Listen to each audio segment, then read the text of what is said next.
Tanan. Di mag-touch good. Nabundak din mo na eh. Wala, di na mag-touch pag open ako. Paano yung kilit? Nagbunga, naman, matouch pa to. Nagkunin na. Di ko na nung niya. Sige.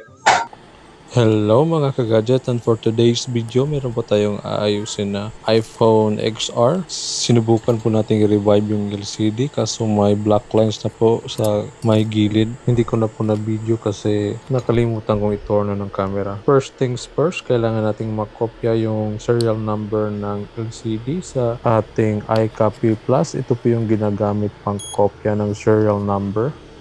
So click lang natin yung read button. So, nagka-copy na siya. Pagkatapos, lalabas po yung mga serial number niya. I-disconnect lang natin ulit.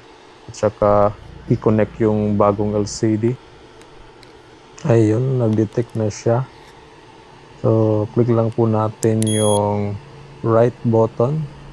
Hintayin lang natin matapos yung pag-copy niya. Na transfer po yung serial number sa bagong LCD. Okay, tapos na.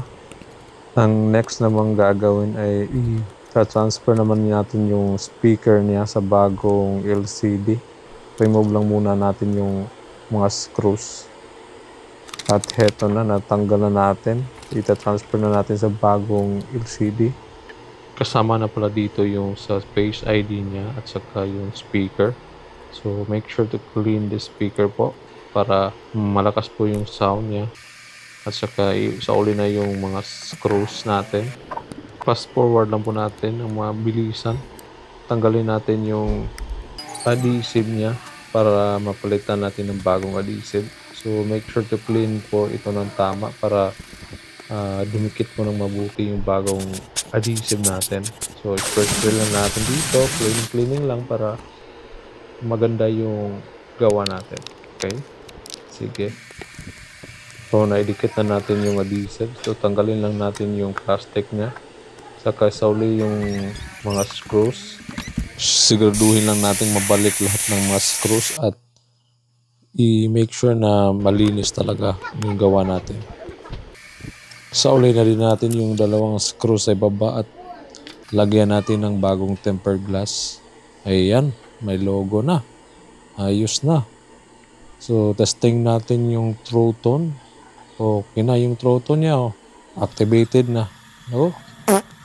So, katong maparepair sa ito ang taga Bohol. So, i-message lang ko ninyo kay naara ko dito sa Bohol.